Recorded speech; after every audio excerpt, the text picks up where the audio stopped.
बहुत स्वागत। आप देख रहे हैं कहानी कुर्सी की। और जगदीप धनखड़ के इस्तीफे के पीछे की कहानी क्या है, काफी कुछ तो अब आपको हम इंडिया टीवी देख करके पता चल चुका है। कुछ नई बातें और सामने आई है, वो मैं आपको बता रहा हूं। 21 जुलाई की रात 9 बजे इस्तीफे से पहले जगदीप धनखड़ राष्ट्रपति द्रौपदी मुर्मू से मिलने के लिए राष्ट्रपति भवन गए, लेकिन उन्होंने राष्ट्रपति भवन को इसकी कोई पूर्व सूचना नहीं दी थी। और इसके बाद राष्ट्रपति भवन में भी हड़कंप मचा। राष्ट्रपति भवन में सब कुछ प्रोटोकॉल के हिसाब से चलता है। राष्ट्रपति सचिवालय को लंबे समय से ऐसी अप्रत्याशित घटनाओं का सामना भी नहीं करना पड़ा था। अब जगदीप धनखड़ सोमवार की रात 9 बजे अचानक राष्ट्रपति भवन राष्ट्रपति से मिलने के लिए पहुंच गए तो वहां कार्यालय में हड़कंप मच गया। और उनके जो ओएसडी हैं वो और सैन्य सचिव के पास वो गए और उन्होंने जाकर खबर दी कि धनखड़ जी आए हैं, उपराष्ट्रपति आए हैं, अभी मिलना चाहते हैं। रात को 9 बज रहे थे। तो एडीसी जो है एडीसी सैन्य सचिव ने राष्ट्रपति मुर्मू के साथ जल्दबाजी में उनकी मीटिंग कराई, जिसके बाद धनखड़ ने राष्ट्रपति को अपना इस्तीफा सौंप दिया। और रात को 9:25 पर उन्होंने उपराष्ट्रपति कार्यालय की ओर से इस्तीफे की जानकारी एक्स पर दे भी दी। अब मैं आपको दूसरी खबर बताता हूं। राज्यसभा के उपसभापति हरिवंश नारायण, इन्होंने कल राष्ट्रपति से मुलाकात की शाम को। इसकी फोटो राष्ट्रपति भवन की तरफ से बाकायदा जारी हुई, वो फोटो आपके सामने है। लेकिन जब जगदीप धनखड़ पहुंचे थे राष्ट्रपति से मिलने परसों रात, उसकी कोई फोटो नहीं है सामने। तो ये भी आप सोचें ना, उपराष्ट्रपति इस्तीफा दे रहा है राष्ट्रपति को मिल करके, फोटो उसकी जारी नहीं हो रही है। यहां तो कोई व्यक्ति चुनाव हार जाता है तो जो आउटगोइंग चीफ मिनिस्टर होता है वो जब जाता है राज्यपाल को इस्तीफा देने के लिए तो उसकी फोटो सब जगह छपती है। लेकिन उपराष्ट्रपति इस्तीफा दे रहा है, उसकी कोई फोटो जो है वो जारी नहीं की गई।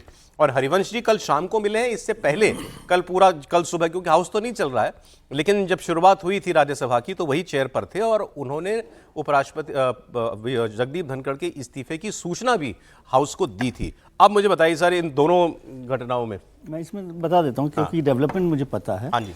कि राष्ट्रपति जी के यहाँ पर वो 8:30 बजे पहुंचे थे धनखड़ साहब, और अनशेड्यूल्ड मीटिंग जिसे कहते हैं, जिसे हड़कंप आप जिसे कह रहे हैं ना, वो हड़कंप इसीलिए हो गया क्योंकि वो अनशेड्यूल्ड मीटिंग थी और वो वाइस प्रेसिडेंट है, कॉन्स्टिट्यूशनल पोस्ट पर, इसलिए नहीं तो रोक भी लेता कोई कि भाई आप कैसे जा रहे हैं। उनको कौन रोकता? हाँ नहीं, तो वो अनशेड्यूल्ड मीटिंग में थे और रात तक 8 बजे तक काम खत्म हो गया था। तो एडीसी भी वहाँ नहीं थी और फोटोग्राफर भी वहाँ नहीं थे। सर फोटो तो खींच ही लेता है कोई भी नहीं, लेकिन वो फोटो वहां पर उनका जो ऑफिशियल फोटोग्राफर होता है राष्ट्रपति जी का, वो वहां नहीं था। रिलीज करते हैं उस फोटो को, वो वहां पर नहीं थे, एडीसी भी नहीं थे। उपराष्ट्रपति इस्तीफा देने जाएगा, होना चाहिए, उसकी तस्वीर जारी नहीं होगी। लेकिन मैं बता रहा हूँ कि उस समय जो बताया गया, मैंने वहां पर भी जानकारी हासिल की कि एडीसी भी नहीं थे, जिसके लिए आपने कहा ना एडीसी बाद में फिर वो आए, उनको दौड़ा, जो भी स्टाफ वहां पर मौजूद होगा उन्होंने एडीसी को बुलाया, क्योंकि एडीसी के बिना तो आप राष्ट्रपति जी से मुलाकात नहीं कर सकते। ठीक है, वो जरूरी है एडीसी का होना। हरिवंश जी क्यों मिलने गए? हरिवंश जी ये बताने गए थे कि मैं भी हूं। तो मैं हूं ना वाला जो शाहरुख खान का वो फिगर है, वो उपसभापति हैं, अब वाइस प्रेसिडेंट नहीं है तो वो चेयर करेंगे राज्यसभा। ये तो सेट है ना, पहले से तय है, तो इसके लिए अलग से मिलने जाने की तो कोई आवश्यकता नहीं। ठीक है, वो अपने राष्ट्रपति जी उनके बॉस हैं तो उनको बताने चले गए, मिलने चले गए, कोई ऐसी बड़ी बात नहीं है। लेकिन वहां पर रात को ये हुआ और फिर उन्होंने बताया जो मुझे जानकारी मिली है, कोई ऑफिशियल मतलब उसका कोई कंफर्मेशन तो नहीं है। फिर कहा कि राष्ट्रपति जी ने कहा कि अच्छा प्रधानमंत्री जी से इस सिलसिले में बात करेंगे और सवेरे जो है इस पर बात की, क्योंकि रात में तो एक्सेप्ट नहीं हुआ था, एक्सेप्ट नहीं हुआ, अगले दिन हुआ। फिर रात को जाएंगे और उनको उम्मीद थी कि सुबह जो उपराष्ट्रपति वहां पहुंचेंगे हाउस में। जब तक कि इस्तीफा, नॉर्मली ये होता है कि जब तक इस्तीफा स्वीकार नहीं हो जाए, कंपनीज में भी होता है कि आपका इस्तीफा इसका मतलब ये हुआ जो आप बता रहे हैं, ये राष्ट्रपति ने उनसे कहा कि अच्छा हम बात करेंगे इस पर आगे, मतलब इसकी जानकारी उन्होंने प्रधानमंत्री को भी नहीं दी थी कि मैं इस्तीफा देने जा रहा हूं। अब उन्होंने दी थी कि नहीं दी थी, राष्ट्रपति जी ने कहा कि मैं प्रधानमंत्री से बात करूं, क्योंकि वो भी तो संवैधानिक पद पर है ना। उपराष्ट्रपति का इस्तीफा कोई ऐसी सामान्य घटना नहीं है ना, प्रधानमंत्री को बताना भी जिम्मेदारी है। मैं वही कह रहा हूं कि जगदीप धनखड़ इस्तीफा देने का मन बना चुके थे, ये बात राष्ट्रपति को तो मालूम नहीं थी जी। राष्ट्रपति ने इसलिए को नहीं मालूम था, अगर शेड्यूल मीटिंग में वहां पर, इसका मतलब सरकार को भी नहीं मालूम थी। ये तो दो अलग अलग चीजें हैं सर। सरकार को पता होता तो राष्ट्रपति को ये तो बताया गया होता ना कि हम इस पर क्या करना चाहते हैं आगे। वो तो राष्ट्रपति के पास पहुंचे, मुझे नहीं मालूम, मतलब पता था कि नहीं पता था, मैं इसको कोई कंफर्म नहीं करा क्या प्रधानमंत्री जी से उनकी बात हुई कि नहीं हुई। हालांकि मैं समझता हूं कि कोई संवैधानिक पद पर बैठे हुए व्यक्ति को और उपराष्ट्रपति जैसे पद पर इस्तीफा देने से पहले प्रधानमंत्री जी को बताना ही चाहिए। क्या बताया आपको लगता है उन्होंने परसों रात? देखिए, धनखड़ साहब की अमित शाह जी से बात हुई थी इस्तीफा देने के पहले। धनखड़ साहब का जब ये बिजनेस एडवाइजरी कमेटी में जब नड्डा जी नहीं गए थे, जब संसदीय कार्य मंत्री नहीं गए थे, उसके बाद कम से कम 7 से 8 मिनट की अमित शाह जी से बात हुई है।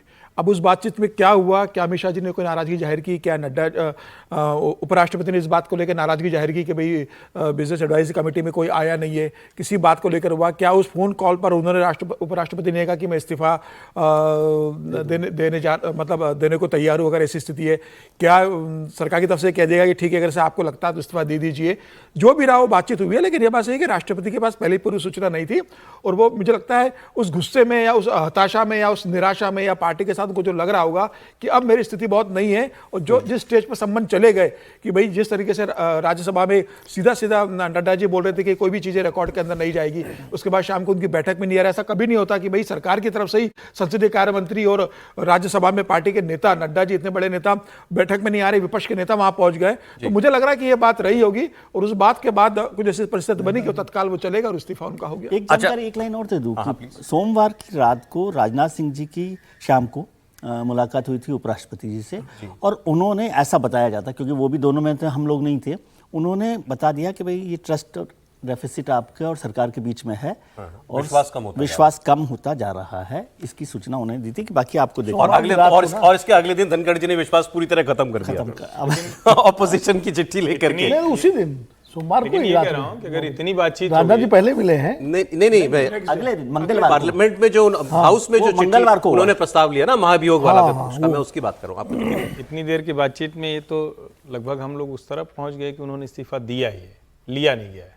नहीं, वो तो अब ये तो किसी ने नहीं बताया ना। आप लोग कह रहे हैं किसी को पता नहीं था, नहीं, तो फिर तो राष्ट्रपति जी को नहीं पता था, राष्ट्रपति जी को पीएम को नहीं पता था। अच्छा, मुझे इसमें फिर मेरा एक सवाल ये है कि अगर नहीं ये दोनों बातें मुमकिन है, कोई नहीं जानता भी ये तो कि भाई कहा गया कि इस्तीफा दीजिए या परिस्थिति ऐसी बन गई कि उनके पास और कोई और रास्ता नहीं था, उन्होंने कोई विकल्प नहीं था, उनको इस्तीफा देना पड़ा।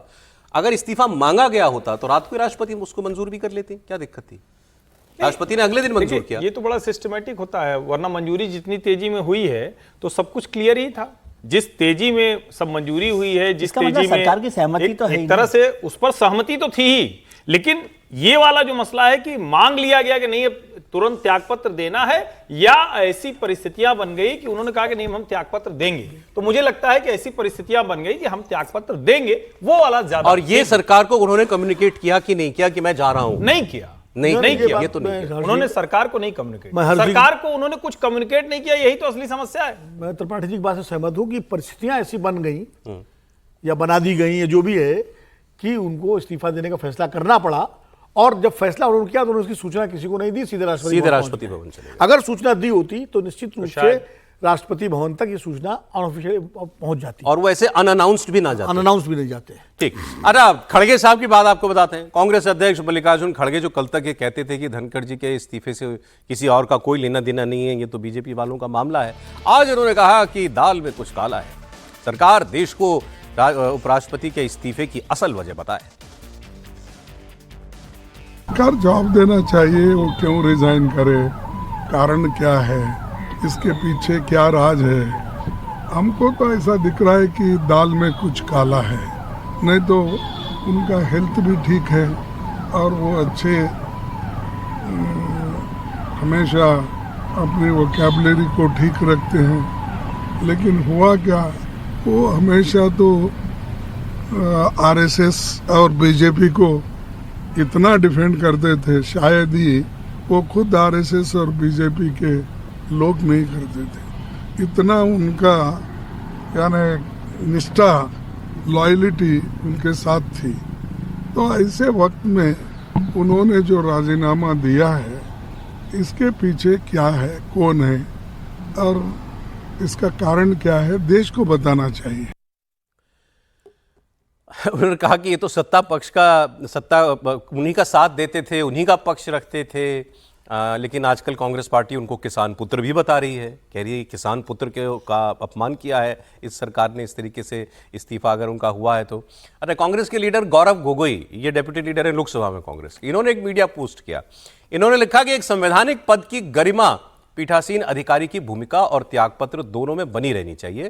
प्रधानमंत्री मोदी के ट्वीट से इस्तीफे के राजनीतिक स्वरूप का पता चलता है।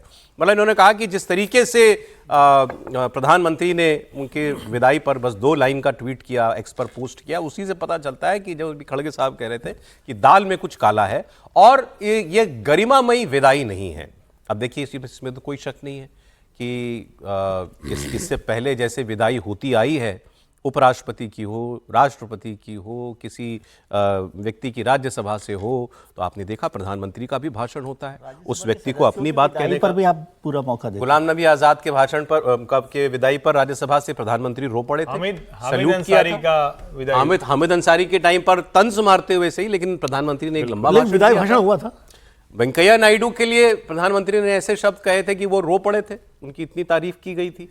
और लेकिन यहां जगदीप धनखड़ को एक आखिरी सिटिंग का भी मौका नहीं मिला। लेकिन एक जिसको कहें कि इसमें वो पॉइंट है, कार्यकाल पूरा होने पर फेयरवेल का पूरा प्रोसेस है। एब्रप्ट अगर कोई कार्यकाल खत्म हो रहा है तो उसके फेयरवेल का कोई ऐसा अगर यही मतलब सच वैसे होता, तो कहें तो नैतिक तौर पर या कहें कि शिष्टाचार में तो होना ही होना चाहिए। मैं वही कह रहा हूं कि अगर ये बात सच भी होती कि वो स्वास्थ्य कारणों से इस्तीफा उन्होंने दिया, जो बिल्कुल नहीं है, तो कम से कम भाई उनको मौका मिलता ना कि भाई आप अच्छा आप नहीं, तब तो देखिए वो फिर तो जो इस्तीफे का एक शब्द राजीनामा भी है ना, जो मराठी में गुजराती में है, तो राजीनामा का मतलब ये होता है कि आपस में मिलजुल के भाई हम जब छोड़ रहे हैं तो राजीनामा हो राजी होके हमारे आपके बीच में राजीनामा ये हो गया कि भाई हम छोड़ रहे हैं इसको पद को, तो वो रजामंदी से होता है राजीनामा। तो ये रजामंदी वाला तो था नहीं। तो मतलब जो कुछ मल्लिकार्जुन खड़गे या गौरव गोगोई ने कहा है वो सच ही है, दाल में काला है, मतलब वजह जो वो बता रहे हैं वो तो बिल्कुल नहीं है। बहरहाल बहुत सारे सवाल अब परसों से इस पूरे प्रकरण पर चल रहे हैं।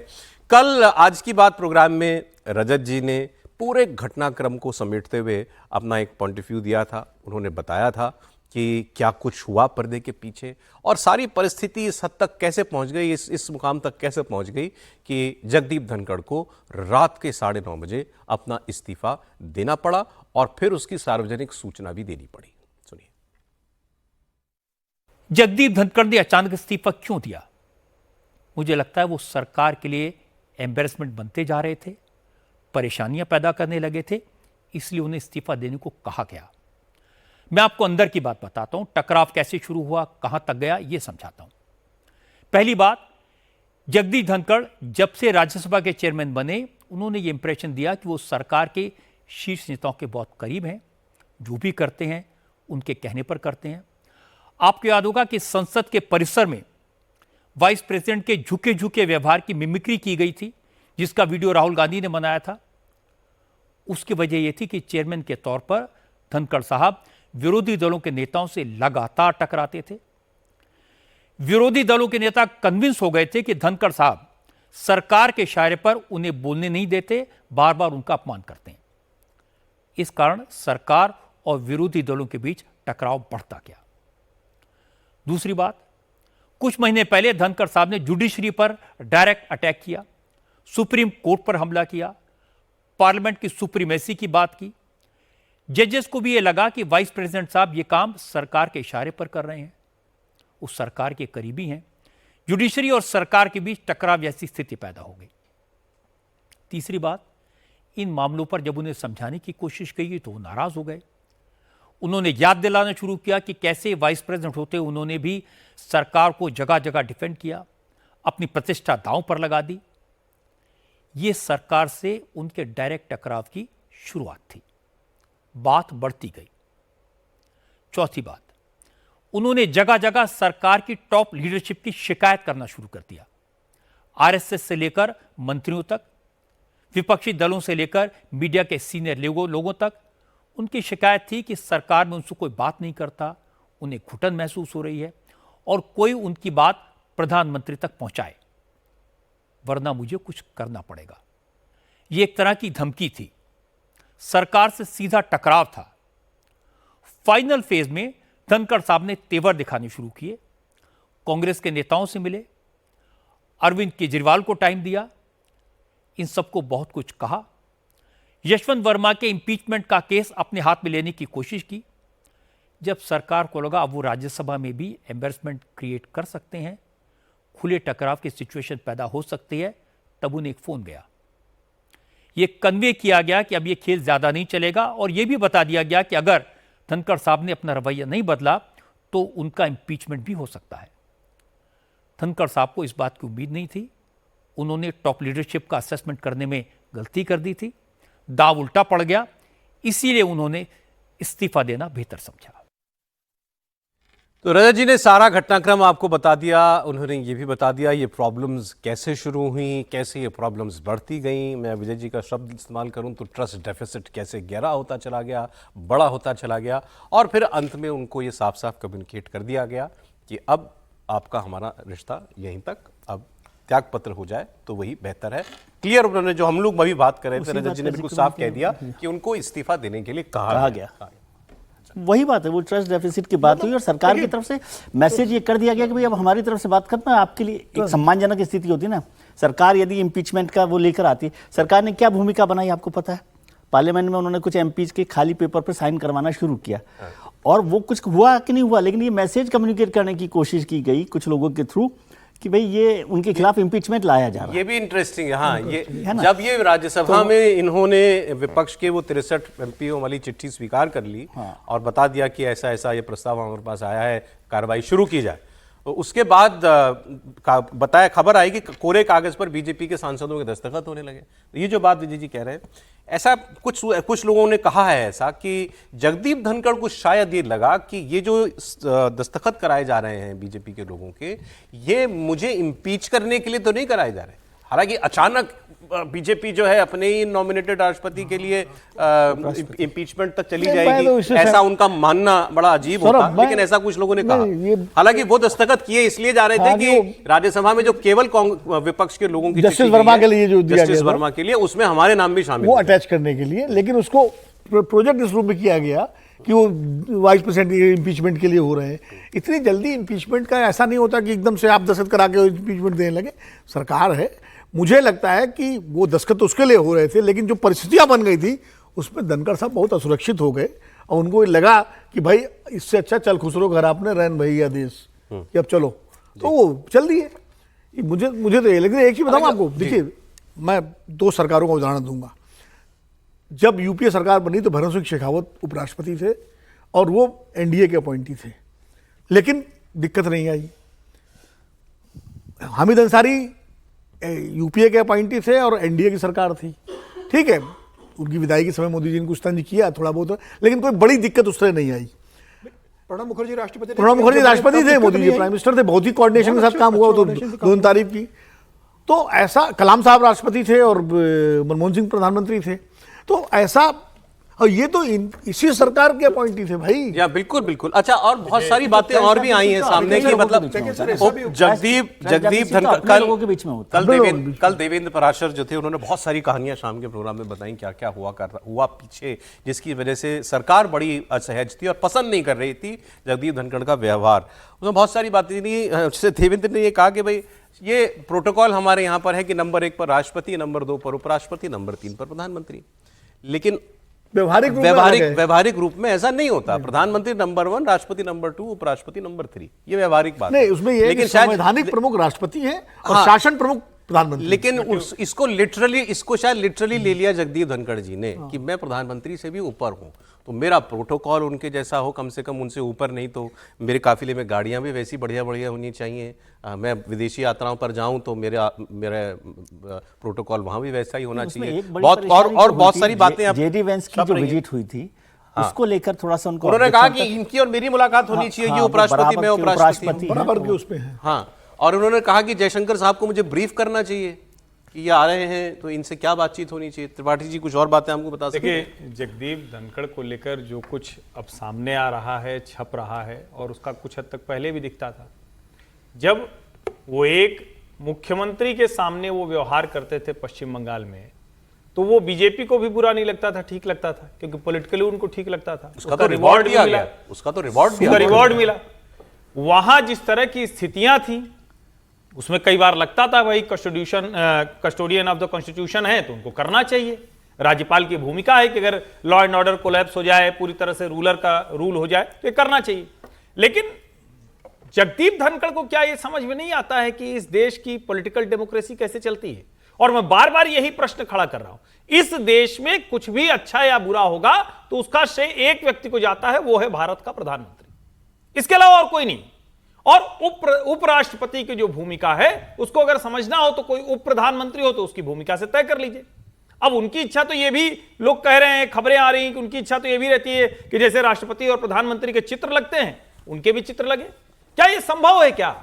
और जिस प्रोटोकॉल और हायरार्की को लेकर वो विदेशों तक में बहुत नाखुशी और एक नाराजगी जता चुके, वो तो थोड़ा मतलब कहें कि थोड़ा बचपने जैसा दिखता है। और धनखड़ साहब जिस तरह की उनकी राजनीति रही है, ये आप लोगों को जरूर ध्यान में रहना चाहिए। 89 में जनता दल से, 91 में कांग्रेस का समय आया तो फिर कांग्रेस में, उसके बाद कांग्रेस से चुनाव हारे, एक बार हारे, दूसरी बार तीसरे नंबर पर, और 2003 में भाजपा में आए तो उनका सबसे बड़ा 2016 में विधि इसीलिए तो आज कहा जा रहा है कि बीजेपी अब जिसको भी चुनेगी वो खैर उनका अपना बिल्कुल अपना होगा। देखिए, फ्रैंकेनस्टाइन मॉन्स्टर इनको किसने बनाया?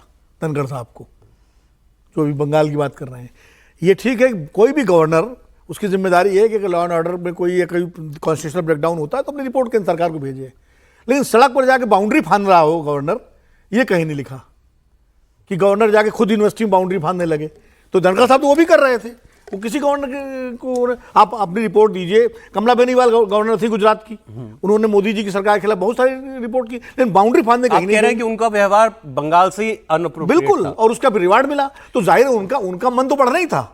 अब जैसे इकोनॉमिक टाइम्स ने आज कुछ बातें लिखी हैं कि थोड़ा सा तुलना ठीक नहीं है, लेकिन किसी व्यक्ति को हम किसी टास्क पर दूसरे अपने विरोधी के पास रखें, मैं इसकी तुलना नहीं, मैं सिर्फ समझाने के लिए कर रहा हूं, सरल कर देता हूं, तो वो तो कुछ भी करेगा, वो धाए धुई करेगा, मारा पीटी करेगा, गोली चलाएगा। मतलब मान लीजिए मुझे किसी आदमी को निपटाना है, लेकिन अब वो मेरे साथ रहे, अब मुझसे ही आगे आगे चलने लगे, मुझे ही निपटा दे। देखिए ना, सरल कर रहा हूं, बाकी इसका मेरी बात से और धनखड़ जी से कोई लेना नहीं। भस्मासुरी कहानी पुराणों में इसलिए बताई गई है। भस्मासुर मत पैदा करिए। सर 2-3 बातें जैसे इकोनॉमिक टाइम्स ने लिखी, इंटरेस्टिंग है क्योंकि ये अब कितनी सच है तो अखबार वाले बताएंगे कि उन्होंने प्रेसिडेंशियल लेवल प्रोटोकॉल डिमांड किया फॉरेन विजिट्स पर, हमने आपको बताया। अब ही demanded upgrade from small Embraer aircraft, जिस जहाज से वो चलते हैं वो छोटा था तो जहाज भी बड़ा मिले, ये उन्होंने शायद डिमांड किया, ऐसा लिख रहा है इकोनॉमिक टाइम्स। और तेहरान पर गए तो वहां उन्होंने सूट अपग्रेड की मांग की, जिस कमरे में ठहराए गए होंगे वहां डिमांड किया। कहानी तो और गजब है। और देखिए हमारे दूतावास के लोगों का कहना है वो उस गवर्नमेंट ने किया था, लेकिन उसके बावजूद ये चाह रहे थे कि हमको प्रेसिडेंशियल स्वीट मिल जाए। और कई बार ये भी लगता है, अगर मैं फिर कह रहा हूं कि ये खबरें थोड़ा और पहले आती तो अच्छी होती, लेकिन धनखड़ जी का जो व्यवहार था उसमें ढेर सारे एबरेशंस। लेकिन मैं आपको एक बात बताऊं, एक समय ब्रेक का हो गया, लेकिन फिर भी मैं इस पर एक कमेंट तो जरूर चाहूंगा आपका। आप सोशल मीडिया उठा के देखिए सर, जो आम लोग लिख रहे हैं आजकल, तो हर किसी के पास वो जरिया है अधिकार ना।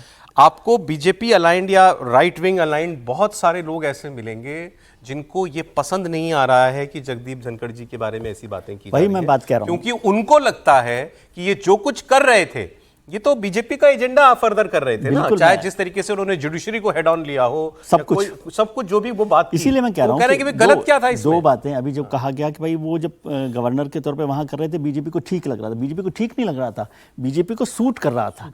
और आज आप उसकी बात विवाद कर रहे हैं। उस दिन तो आप कहते थे वो कस्टोडियन ऑफ कॉन्स्टिट्यूशन है इसलिए कुछ भी कर सकते हैं, और फिर वही बात आप वहां पर कर रहे हैं बोस साहब के साथ, जो तमिलनाडु में हुआ जब सुप्रीम कोर्ट ने कहा। तो ये, और आज क्या हो रहा है मुझे लग रहा है, मतलब मैं सॉरी टू से, ये किसी भी कॉन्स्टिट्यूशनल पोस्ट के व्यक्ति के रेजिग्नेशन के बाद, इस्तीफा देने के बाद उसे डिमोनाइज करना किसी भी सरकार के लिए अच्छी बात नहीं है। मैं इसको स्वीकार नहीं करता कि डिमोनाइज करेंगे आप, और इतनी छोटी छोटी बातों पर आप डिमोनाइज कर रहे हैं कि हॉल कमरा कौन सा मिला था नहीं मिला था। मतलब ये डिमोनाइज करने की बात है, और ये सरकारों के लिए अच्छी बात नहीं है। नहीं, हालांकि सरकार ने आधिकारिक तौर पर कुछ नहीं कहा, लेकिन खबरें सरकार के थोड़ी आती हैं खबरें, ये बातें तो सरकार ही जानती है जो आ रही है। बिना सरकार के थोड़ी। तेहरान में किसी कमरे को लेकर विवाद हुआ था, ये कौन जानता है? भारत सरकार ही जानती है, सरकार के सूत्र जानते हैं और क्या।